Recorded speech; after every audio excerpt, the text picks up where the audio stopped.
welcome to Science Goes to the Movies, a look at the stories of science and how they change our culture. I'm Lisa Beth Kovetz. Our guest today is CUNY's own Dr. Charles Liu, author of the very fun to read books 30-Second Universe and 30-Second Space Travel, which is due out in March. You know, we could do 2 whole shows on every chapter in 30-Second Universe, but today we're going to focus on the last chapter, the multiverse. From Hell to Narnia to Fringe to the newly animated Spider-Man, the concept of the multiverse is so deeply ingrained in art and culture that some people forget it has a real-world mathematical component. So let's start on page 138. In terms of the multiverse, why does it matter that our universe is still expanding? If the universe keeps expanding, then the possibilities inside it continue to expand as well. So right now, in cosmology, there is an important piece called the inflationary model. And that means that very soon after the Big Bang, as the universe was expanding, for some reason, it had this super expansion. It inflated like a balloon and then went back to regular expansion rate. That inflation process caused everything inside it to suddenly become more uniform, more smooth, sort of obeying the same laws of nature from then on and forever. And so we are in such an inflationary bubble today. Now imagine if the universe continued to expand and in other parts of the universe, more inflationary events happened.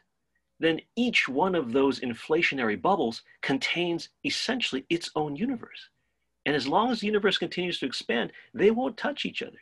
You have an essentially infinite supply of new universes being constructed within a larger expanding universe. And so pretty much anything you can conceive of, any possible event that happens could happen somewhere in some universe, but not in yours. Are we talking about billions and billions and billions, to quote Carl Sagan, of alternate universes? Or do you think there's some limit to the number of times Gamora dying and not dying can happen out there? Well, let's just say billions and billions of possibilities happen every second. So we're talking trillions, quadrillions, quintillions, right? In fact, if the many worlds interpretation of quantum mechanics does produce these multiverses, as we're talking about now, just at this very moment in our current conversation, there are millions upon millions of multiverses being created at every instant, because the quantum mechanical activities of all the different particles that we're doing, the things that are happening in time, are causing split-offs and changes. And each one of those is a possible future, an alternate reality, so to speak.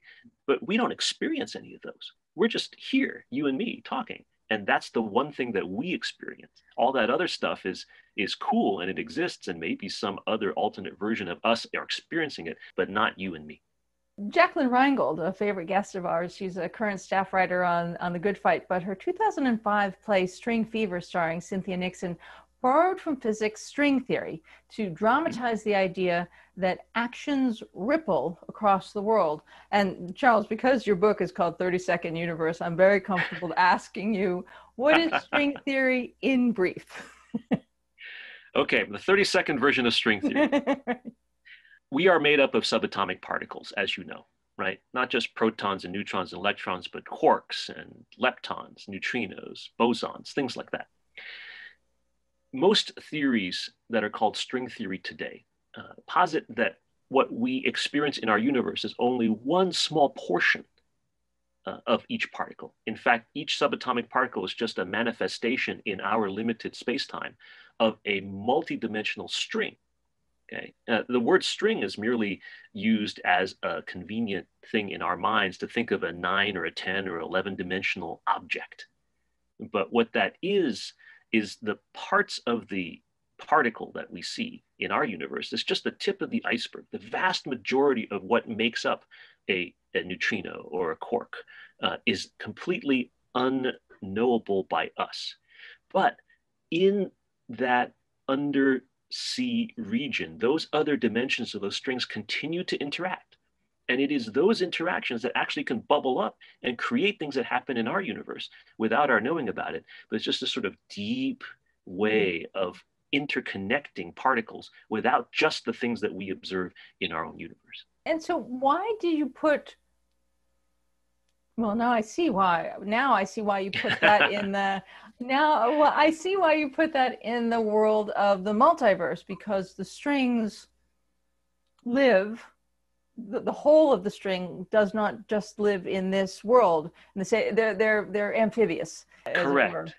Yes, absolutely. To continue that analogy, which you have hit the nail on the head of, right?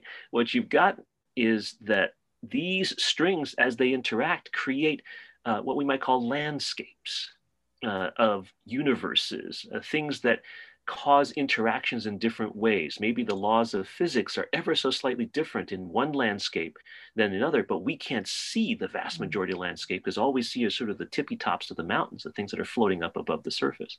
So it has been calculated that there are way, way, way more of these potential universe landscapes, these string landscapes, than there are atoms in the entire observable universe. Again, we probably can't experience any of them other than the one that we're experiencing now. But the fact that they do exist is very likely. That's fascinating. To quote Mr. Spock. Fascinating. Fascinating. In movies, not everyone likes the idea of killing off a character, then reaching across the multiverse to bring them back to life. Likewise, in science, there are other ideas about the makeup of the universe, and one of them is something called supersymmetry. And Charles, the name supersymmetry sounds super comforting and orderly, is it? Yes and no. We have our particles in our universe with the strings underneath.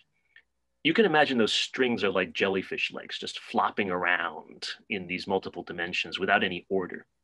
Or you can imagine that they actually have some structure to them, that there are rules below that surface that govern their interaction in a fairly regular and non-random kind of way. That's really the principle of supersymmetry.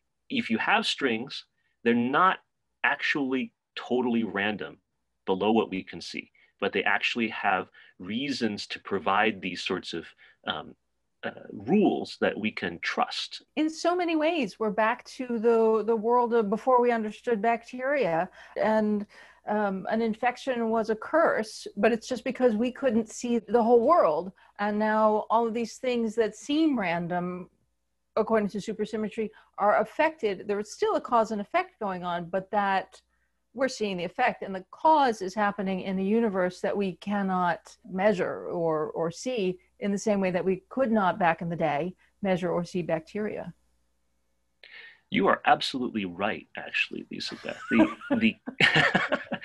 If you think about it, we went from a very simple view of the universe in ancient history to an increasingly complicated version of the universe as we've come to the modern day. But now, as we pierce the veil of ignorance of science, we're starting to see that there may well be order that we thought was obscured by the complexity. The complication, of course, is that there is this thing called uncertainty, the quantum mechanics of things, right? The black box that we can't pierce. And so as orderly as it seems to us up here, what is all that stuff that's inside the boundaries of what we can't learn? And it's a very, very frustrating, but also inspiring sort of way to inject uncertainty or the unknown or creativity or things that could never predict into our otherwise predictable universe. If you were a Starfleet captain in the 24th century, whose ship had spent a substantial amount of time traveling at warp speed, you might be instructed to bring your vessel in for a baryon sweep. And oh no, not to the Remler array, please, not to the Remler array. Oh, no. Please continue. I'm sorry. Charles, if you were a Starfleet captain and then they told you to come in for a baryon sweep, would you tell them, no? What is it? What is it and why are they doing it? Okay. Star Trek, in that episode, that's Starship Mine, by the way. I think it aired in 1993, season 6, something like that. But a baryon is a particle that contains 3 quarks, and they're tied together with gluons. Okay, so for example, a proton is a baryon.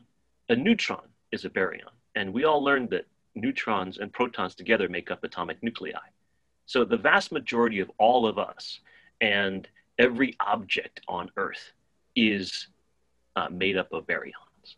We tell our college students that a proton is just two up quarks and a down quark, whereas a neutron is just one up quark and two down quarks, and that's it, right? But actually, they're really complicated.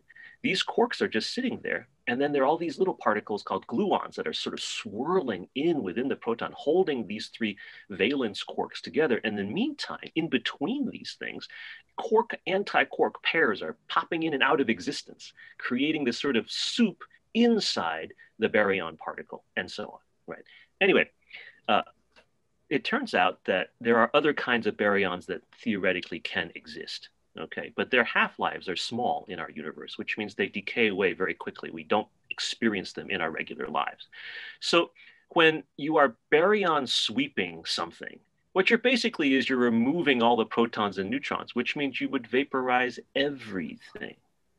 So I would not want my starship to go into a baryon sweep, because that would mean that I would then be flying with random subatomic particles around me in a cloud. And I myself would be a random cloud of subatomic particles. That would be no good. It seems like you watched that episode. Yes, I did. Your brain must have exploded. I was actually a lowly student at that time. And I was with a friend. We both sang, actually. So we were singers. And after the rehearsal, we were just in my living room. And he, by the way, Ed Ajar, Dr. Ajar, is actually a big deal, important person in our field, one of the leading administrators of the National Science Foundation for Astronomy, by the way. But he was younger, I was younger. It just turned it on. It's like, oh, Star Trek is starting. Okay, let's just turn it on. And then, you hear that familiar voice, Captain's log, stardate 9999.9. And so we're just listening for a second. The Enterprise is docked at the Remler array, where it will undergo a routine procedure to eliminate accumulated baryon particles.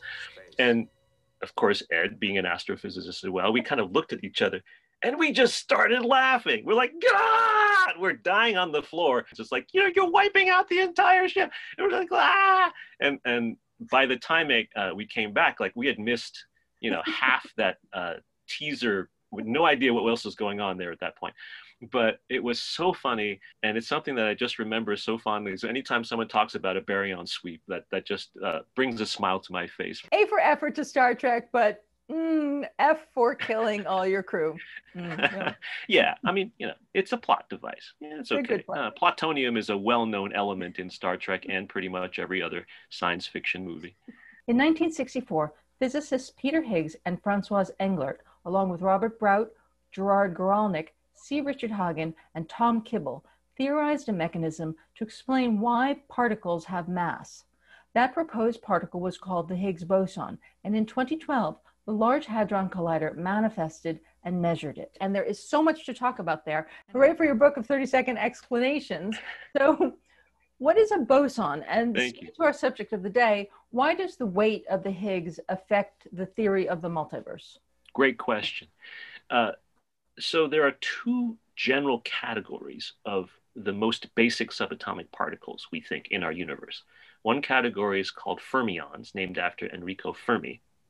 And then the other kind is a boson, named after Santaniash Bose. Fermions are like electrons and quarks. They can't occupy the same energy levels. So you always have this sort of one distinct one compared to the other. And that's why, for example, chemistry works, because electrons can't occupy the same spaces for any period of time, right? Bosons are different because they can occupy these spaces. In fact, they just sit there and they can collect in a way that fermions can't. They also transfer force. So because of their characteristics, a photon, for example, which is not a photon torpedo, but a photon, is a piece of light. It is a boson that carries electromagnetic force from one place to another in the universe in the form of this thing we call light or electromagnetic radiation. Okay, now Gluons are a kind of boson. The W and Z particles are another kind of boson. The graviton, which is supposed to carry gravity, is theorized to exist but has never been measured. And then there's the Higgs boson, right? The idea that when you have one of these other particles, for example, the W or Z particles, or a quark or something like that, that it interacts with something called the Higgs field, like a gravitational potential field or electromagnetic potential field, but this is a mass potential field, that when it goes through space, it kind of has like the same reaction as a swimmer going through water.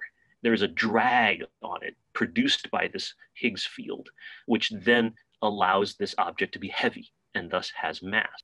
So the Higgs particle causes mass to exist. It imparts mass onto other objects. So if itself, the Higgs particle, has a very high mass or a very low mass, that will affect how universes work. At the Large Hadron Collider, people measured the mass of the Higgs boson. And it's big, but it's not huge. It's not bigger than, say, a proton. But there are theories of the universe that suggest that the mass of the Higgs should be way, way higher, like way higher, millions, billions of times higher. And the fact that it isn't puts strain on some physical explanations of how the universe works. So one of the ways to explain why the Higgs boson is the mass that it is and not some gigantic mass is if there's an interaction between our universe and another universe or another piece of the multiverse that somehow moderates or changes the mass of the Higgs. And therefore, when we experience it in our universe, it's where it is, as opposed to what theoretically it ought to be. Is this back to the idea that part of the Higgs is in another dimension and we can't measure or see it, and that makes the math of these other theories work? And that's why the Higgs is central to the concept of a multiverse. Because you got it. Because That's it exists. Exactly correct. But if a Higgs is indeed a string, just like every other subatomic particle, then could those other dimensions, which we can't perceive in our universe, be interacting with a sea, a multiverse, or some sort of a string landscape that allows for that kind of transition to occur without our perception, but definitely with consequences in our universe? The concept of the multiverse has been a great boon to writers and artists who like the high stake thrill of killing off a major character while still preserving a fan favorite. But in real life science, is the multiverse going to spell the end of a certain kind of particle physics? Because if it is a multiverse, how do we get all of these? How do we get to these other particles? How do we study them? How do we measure them? Yeah, that's a very, very good question. And okay, I like your yeah. That's the basic point, right? We were talking earlier about how we went from simple universe to a complicated universe and simplifying again. Well, maybe we're at the next stage of complexifying it one more time, right? These strings, for example, where are they, right? If they're just extending into a different universe, that's one thing, or a different dimension, right? But there are like 9 or 10 dimensions to these strings, maybe 11, right? And so if there's 10-dimensional strings are strung around everywhere in the 11-dimensional supersymmetric bulk that we live in, you've got to connect a lot of these dots, right, to make it work. One idea is that these strings actually have the dimensions tucked into them. So they're not, let's say, dimensions that are a few feet or a few miles or a few light years long, but they're smaller than even the smallest subatomic particles, and they're kind of curled up. So you have what's called compactified dimensions. Often physicists will use the example of like the Alaska pipeline as a string theory compactified dimensions example. If you're standing next to the pipeline, it's a big 3-dimensional object. It's a big tube, right? But then if you go, say, a few hundred yards away, it becomes like a strip. So you see 2 dimensions of it, its height and its length, but no longer its width. And then if you go like miles away and you're looking at it from a large distance, and all you see is a line. So if our dimension of length actually contained 3 dimensions in it, but 2 of them are invisible, and then width true, height true, then you have 6 compactified dimensions in 3 macroscopic dimensions. And so, yeah, these particles are nuts. They're not fundamental anymore, right? They have all kinds of weird things stuck in them. And we have to explain all those things, whether or not they intersect with our universe. And that does spell the end of the simple standard model of subatomic particles, because we've got to add all that extra complication in order to get the theory right. When a Marvel writer is writing these things, they're just making them up. They're just thinking about it. Yes. But all of these variations of principles that might someday become theories, they're math-based. This is not a comic book artist, because it sounds, when you say it, like a comic book artist sitting in their thing. But these are based on formulas and outcomes and math. They completely are. And there's no incompatibility, right, between having a nearly infinite, if not truly infinite, variety of possibilities that explain the universe and the one universe that we live in. We can just take a very simple example. We've known about Newton's law of motion for a long time, right? Newton's laws of motion are straightforward. You take a marble and you hit another marble and it goes somewhere. But think about random collisions between marbles in the universe. They can go in any which direction depending on exactly how things hit. They can go up, they can go down, the marble can roll off the table, right? Even with the simplest and most basic of laws of physics, we can think about a nearly infinite variety of possibilities. This is the circumstance we see ourselves in particle physics and in cosmology and in string theory, things like that today, where the possibilities are nearly endless. And our goal is to figure out the one or the ones that accurately reflect our own universe. And it just so happens that because there are so many other varieties, our creativity, our imagination is unlimited as well. So the things that we create that go into the movies, that go into stories, that go into comic books, we can use the basis of the possibilities that are laid out by the laws of physics to think of things that are beyond the laws of physics and even give them a little veneer of authenticity, which always makes a story a little bit more fun if you can say it might be true. Absolutely. You have been so very kind to indulge my questions, both serious and silly, about the multiverse. Can you tell me about some of the work that you're doing in your own lab? Absolutely. I, being an observational extragalactic astrophysicist, what I do is I look at things that are billions of light years away and try to understand them. So I'm not looking at the little tiny particles that we're talking about today, but rather huge amalgamations thereof. My most recent work has to do with looking at galaxies, sort of like the Milky Way, that have stopped forming stars recently. The reason our Milky Way is this sort of nice spiral galaxy, and it has some young stars and some old stars in it, it keeps making stars, maybe half a dozen or a dozen stars per year. But I like looking right now with my students at thousands of galaxies out in the universe, and from them plucking out the few dozen or the few hundred that don't form stars anymore, but used to form stars vigorously not that long ago. We call them post-starburst galaxies, and their star formation has stopped. They've been quenched like a flame with water dumped on it. What was the quenching process? What stopped the formation of those new stars in those galaxies? Was it a collision between galaxies? Was it supermassive black holes in the centers of these galaxies that spewed so much energy that disrupted star formation? Was it the galaxies traveling through intergalactic space in such a way that the material blew away all the raw materials for forming stars so that they are now quiescent, no longer active galaxies? So by understanding that process, we're really kind of looking at the process of aging of the universe.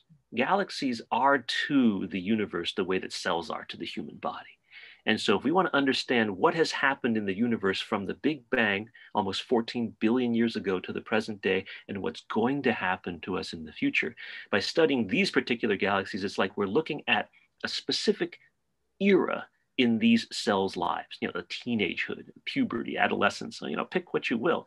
But by looking at that and seeing, do black holes cause this? Does intergalactic space cause this? Do massive collisions cause this? That really gives us a handle on how the aging of the universe is going. It's very exciting work. I like it very, very much.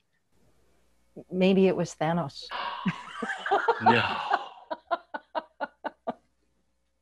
No. Poor Thanos. He's so misunderstood, isn't he? All he wants to do is to destroy half the life in the universe. I mean, he's not without love. He's not without compassion. Come on. Are you kidding me? And tell me about the book that you have coming out in March. Well, 30-second space travel is, again, much like 30-second universe was, a collection of about 50 topics about not the crazy, wild, untouchable stuff of the universe, but the tangible aspects of the story of you and me and everybody on Earth trying to get out into the universe. So my co-authors are Karen Masters and Alan Liu. Well, we definitely want to talk about that book with you when it comes out. Dr. Liu's other books include the Handy Astronomy Answer Book and the Handy Physics Answer Book. Charles, thank you so much for spending time with us, and I do hope you'll come back soon. It's my pleasure. Thank you so much, Lisa Beth. It's such a pleasure. Thank you so much for having me.